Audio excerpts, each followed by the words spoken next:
Hey, Kirk. It feels so weird saying your name. It's like been so long. Been a long time, but also it just is really, really cool to reconnect with you. I I'm not doing a traditional tarot reading on you. I'm doing a inner quest, and it's the best deck ever. It's the archetype oracle deck.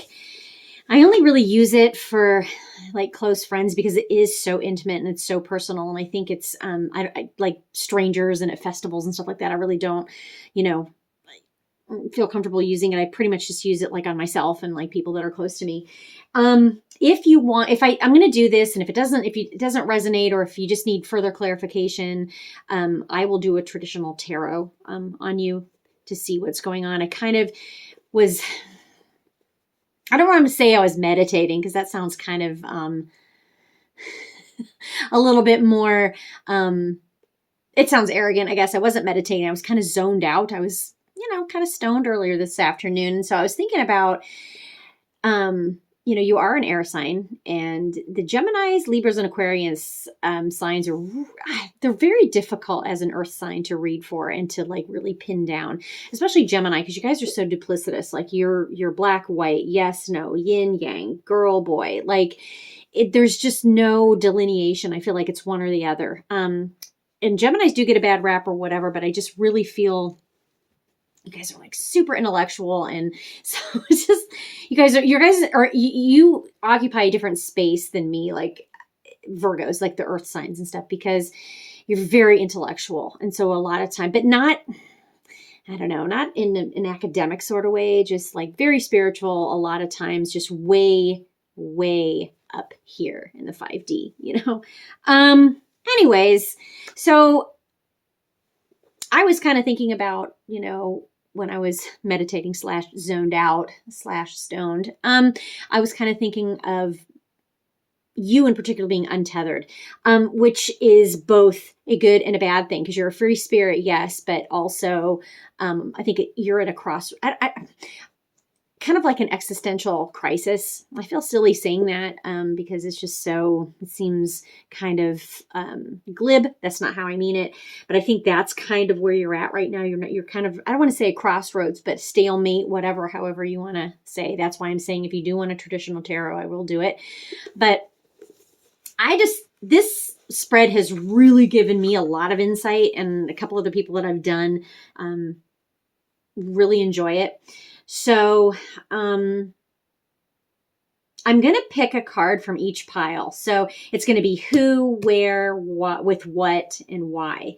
And watch as an entire narrative is revealed before you. So remember, we are working with metaphor and the imagination. So interpret it with an expansive mind, which of course you're an air sign, so you have no choice but to interpret it with an expansive mind, to be honest.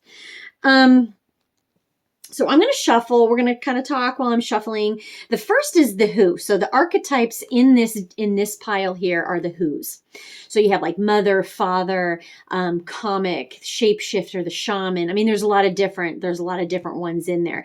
When I was shuffling, a couple fell out. The siren fell out, and the self, which the self is like about ascension. And I'm hoping that comes up again. It might not though.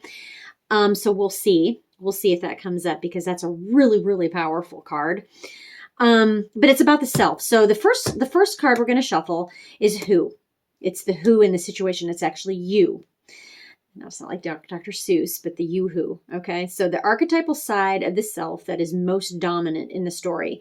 This is the part of you that needs attention in order for you to understand and move forward on your quest. So again, bearing in mind, this is going to represent you. All right. So I'm just going to shuffle and think about you here. I wanted to also send you a song. It's not really a song, but it's like techno, a trance. It's more like trance by this guy named Hector Oaks. So I wanted to send that to you because I think you'd really like it. I think you're going to like it a lot. Let's see. Okay, so the first thing that came out, you got the Destroyer. Okay. And of course, we're going to go into this a little bit further, but this is the part of yourself that needs attention. Now, moving on is where. So all of these are like different places. Metaphysical. Some of them are literal. Some of them are physical, not metaphysical. We have the bridge. We have the temple, the empty room. It's, so we'll get clarification on that, but it's where. So it's the archetypal setting for the journey you are on. So this is the energy that surrounds you, surrounds the situation, the stage or backdrop that influences the story. So I'm going to shuffle and see what comes up here. If not, we will just, if nothing flies out, I will pick one and see what comes out. Oh my goodness. Nope. Too many. So we got the bridge and the fault line. I'm going to keep shuffling. Because they both fell out, and we'll see if they come back around. Okay. We got the threshold. Okay, and it's reversed, which we'll go over that because I read both dark and light, reversed, upright, whichever one resonates. Because, obviously energy is fluid. So what could be bad now could be great, in a week or a day or a month, whatever. All right, the third pile we have is with what? So it's the archetypal tool you must use, find, or give up so destiny can unfold. Think of this as the key to the situation or the best tool for the task at hand. So this is stuff like the vow, okay, too many. It's just the special tool you have in your arsenal,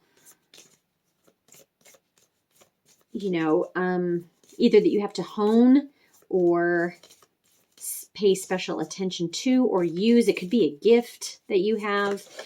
It's just we're going to see how it resonates. All right. Okay.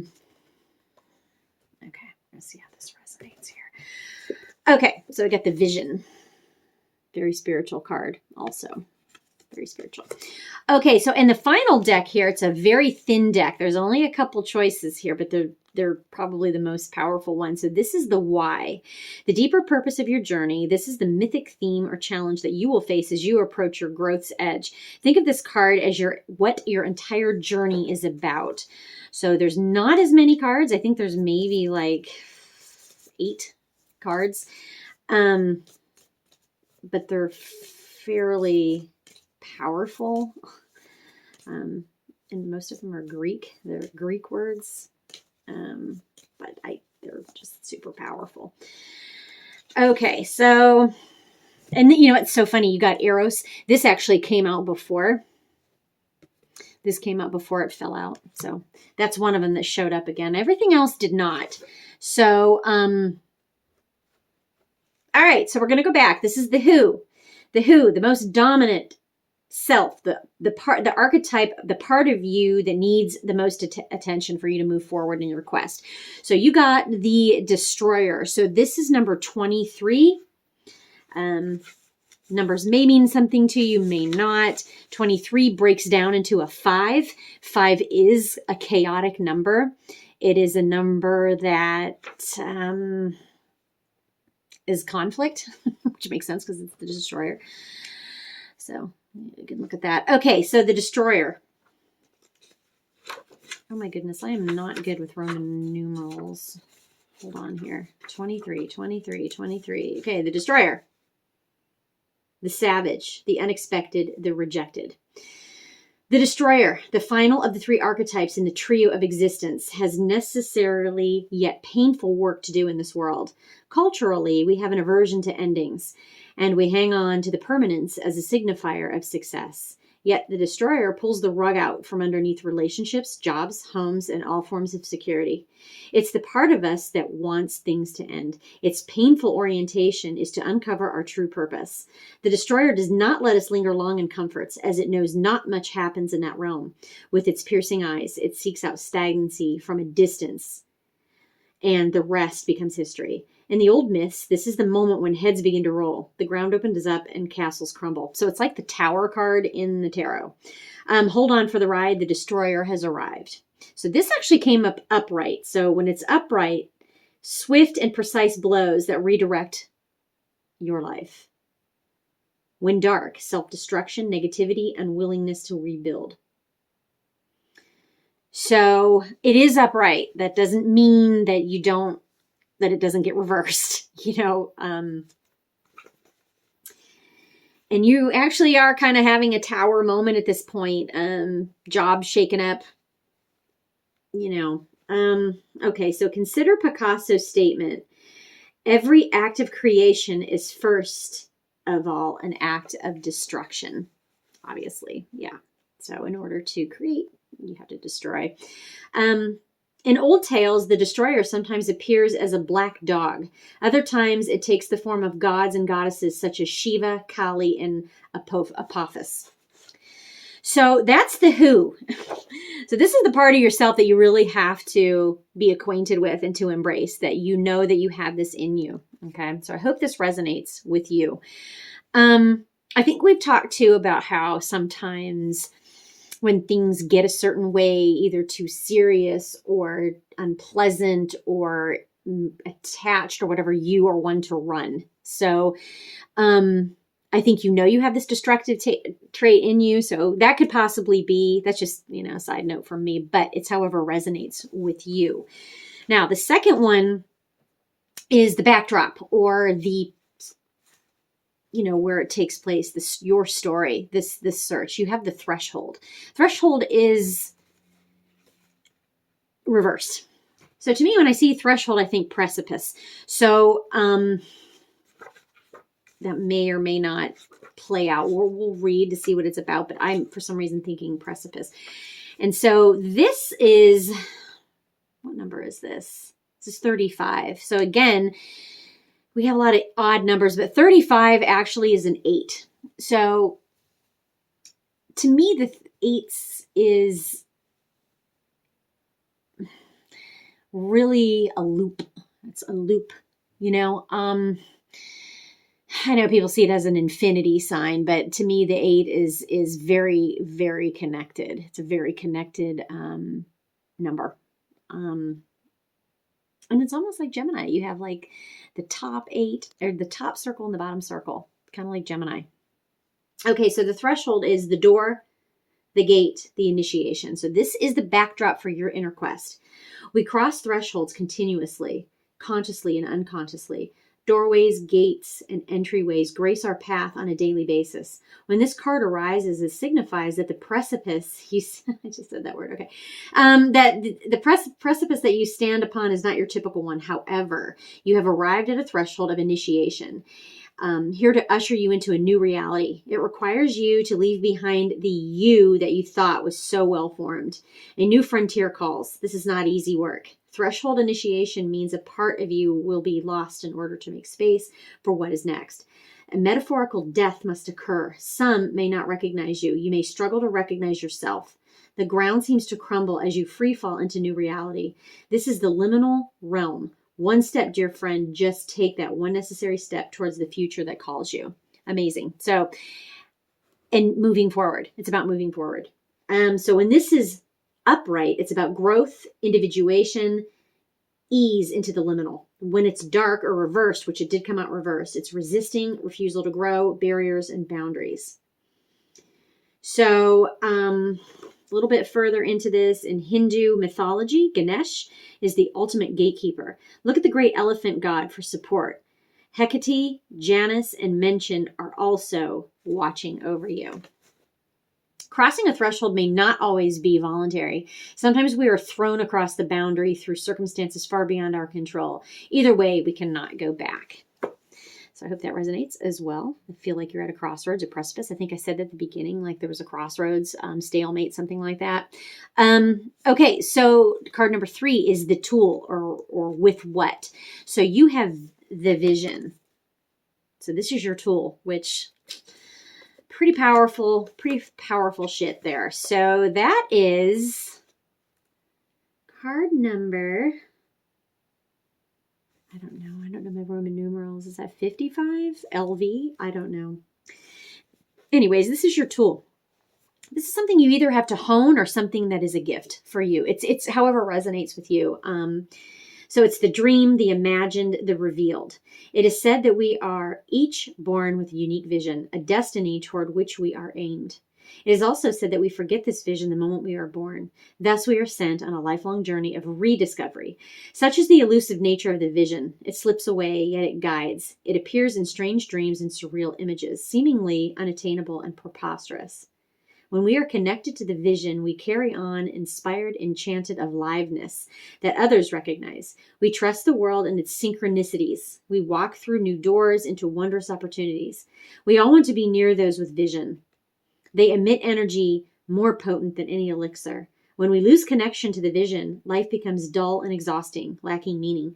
Bring back the mystery. Bring back the dreams. So this card to me sounds like something that you need to definitely reconnect with. Okay. So when light, and it was upright. It's about patent imagination, synchronicity, and trust. When it's reversed, disconnected from art and dreams, listless, aimless.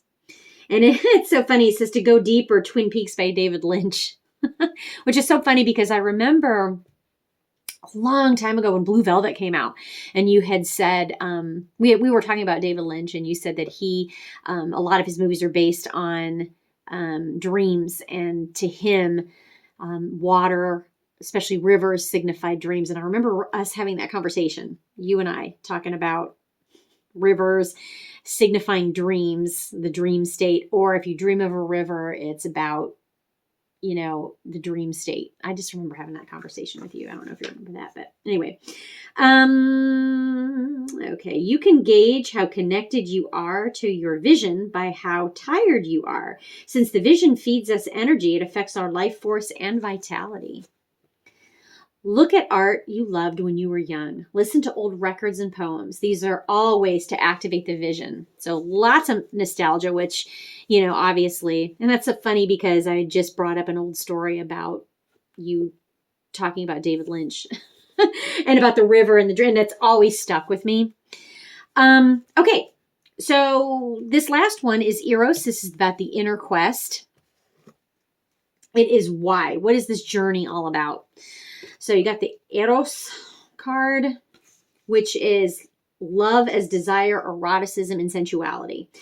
Though Eros can be depicted as unbridled sexuality and eroticism, a more contemplative understanding of this archetypal energy leads us to the rest of desire itself. What do we long for? Why are we awakened by love? What makes us hesitate in the face of intimacy? Eros connects us with the primal longing to merge with another human being, nature, music, art, plants, food, or anything that we perceive we are separate from. Eros allows us to momentarily unite. Our heart embraces otherness, and in doing so, we further understand our own life force as it awakens. This card reveals an inevitable initiation into love's labyrinth. You may find yourself swirling in a new territory of desire and sensuality. Explore the labyrinth with a curious and honest heart. And remember, though the way is circuitous, you are always being led towards its center. So this one is kind of, I don't know if it's upright or if it looks like it's sideways. So I'm going to read both. So when it's light, it's about passion, playfulness, and sexual health. When it's dark, it's about madness, projection, and obsession. And the poem it says to read, and I think I actually read this. It's Basket of Figs by Ellen Bass, if you want to go. Just do a little further research. Plato reminds us that Eros can be experienced as platonic love. It is activated when we witness beauty and truth in the world, when our barriers soften.